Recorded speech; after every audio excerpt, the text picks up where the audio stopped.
Local Scriptman is a writing YouTuber I respect a lot. I agree with a lot of his advice, and he's smart enough to understand that writing is subjective. His approach to themes is really good, and I think if every writer took his advice, they'd become better, but I don't think it's perfect. In his video, A Different Way to Think About Themes, he explains multiple ways to craft the core pillars of a story. One starts with themes, one starts with a character, and one starts with a plot. In all of these examples, the theme is the focus, and everything connects back to it. The strategy works very well for movies or certain types of serial shows, but it doesn't work for episodic stories, or stories where the theme changes each arc.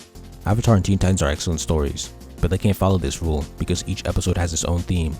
Anime and manga in the battle genre, like Naruto or One Piece, are also great stories that are unable to use this rule because in each story arc, there's a different theme.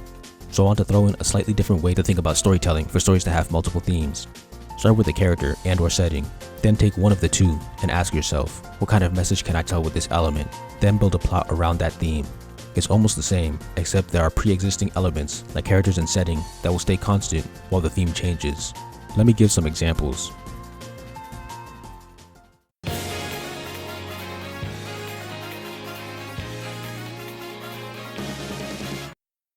In Avatar Season 1 Episode 10, the key setting is the Fire Nation. They're the villains of the story. What kind of nuanced message can you tell with that?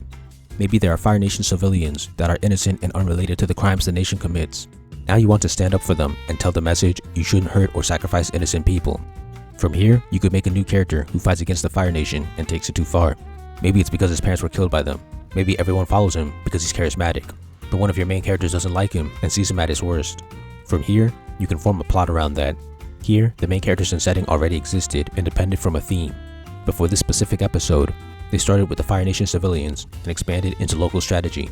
The major difference is that some of the pre-existing characters are made to fit into the jeopardy of the belief, as locals said. They weren't created for that reason. Jet was, but the main trio was made to say you shouldn't hurt or sacrifice innocent people.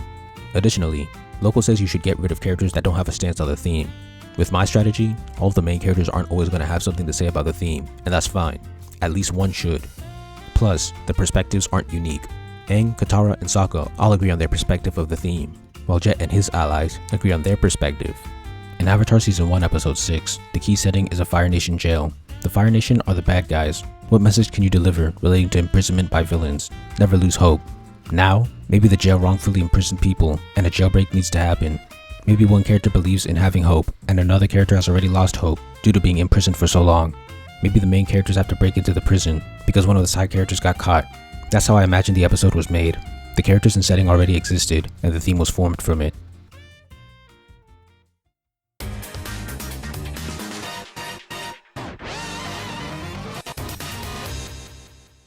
Let's use another show.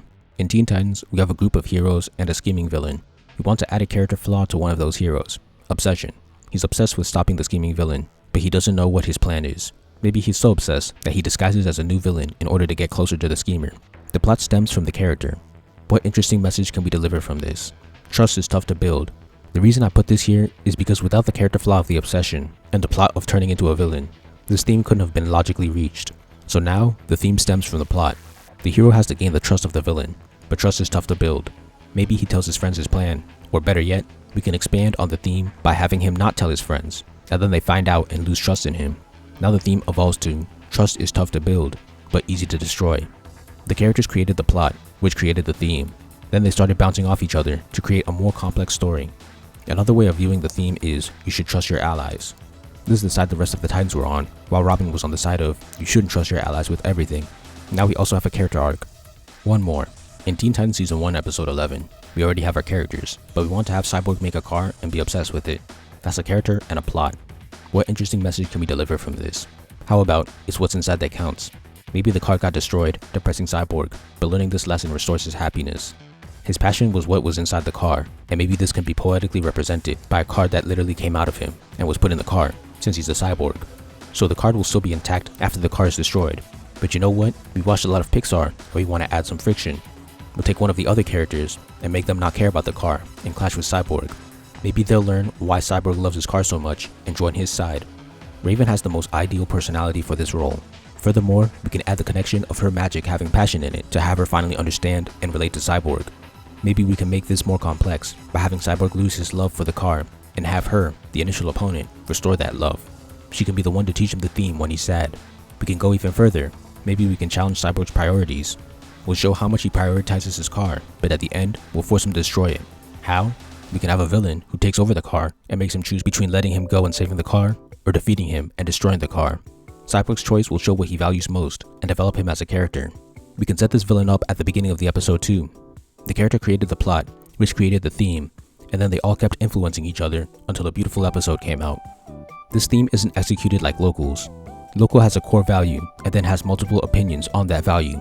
In this episode, there aren't multiple perspectives on a given value. There are perspectives on the T-car, but not the theme. The theme isn't the T-car matters, which is what Cyborg and Raven argue over. Additionally, there are only 2 of the 5 main characters related to the theme, and both agree. Cyborg does have a character arc, but is only loosely related to the theme. He loves the car, then he doesn't care about it, then he loves it again. It's not like he changed his perspective on, it's what's inside that counts.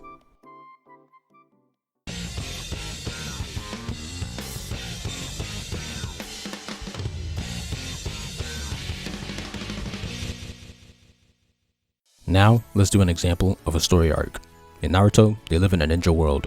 What theme could we make based off of this? How about ninjas are not tools, they're people? Maybe the ninja world treats soldiers as objects rather than human beings. We want the main character to be firmly against this, so we can have the villains fill the role of the opposing side. A villain that treats ninjas like tools.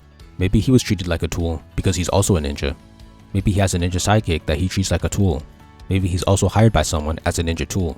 Now we have Zabuza, Haku, and Gato. But you know what? We want to make this emotional.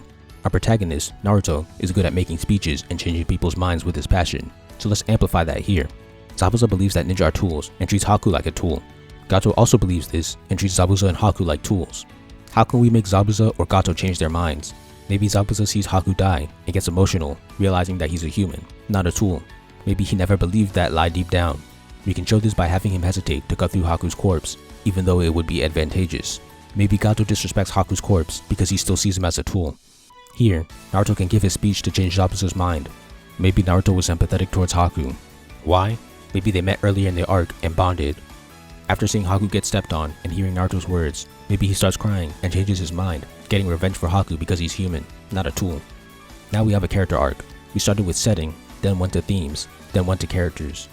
The villains were created for this theme, but the heroes weren't. Naruto didn't have a stance on the theme until it appeared. Plus, the other 3 main characters don't have a stance on the theme. The 3 villains also all agreed on their stance on the theme. The character arc is based on changing the stance on the theme, like Local said. One more. We got this cool, psychotic character who is strong and treats everyone around him like crap and is obsessed with killing. What theme can we make from this? How about power comes from loneliness?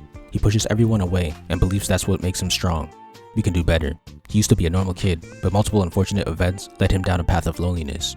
This can be a dark reflection of Naruto's background. His mom died giving birth to him, his dad tried to kill him, his uncle, who he thought loved him, actually hated him and also tried to kill him. This is the evil Iruka. We can also put a monster inside him, like Naruto, which was another cause of loneliness. Naruto had Iruka to comfort him. Gaara's Iruka was a fake ally who tried to kill him. So now we have a perspective on the theme and a fleshed out background, but this theme is negative. What's the positive version? Power comes from bonds. We'll give that perspective to the main character. We can also tie it back to something another character from a previous arc said.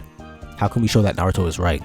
We can have him gain boosts in powers by seeing his friends in danger and winning the final fight against Gaara. You know what will make this even more emotional? A character arc. What if Gaara actually had allies that he just didn't pay attention to? We could give him siblings who are constantly pushed away, but after Naruto beats him and talks to him, he lets them in. The character made the theme, which made the character's backstory and character arc.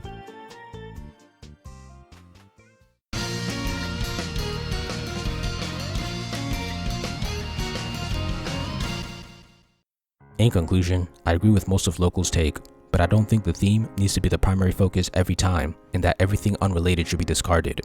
I believe that you can start with constant characters and settings and build different themes around them.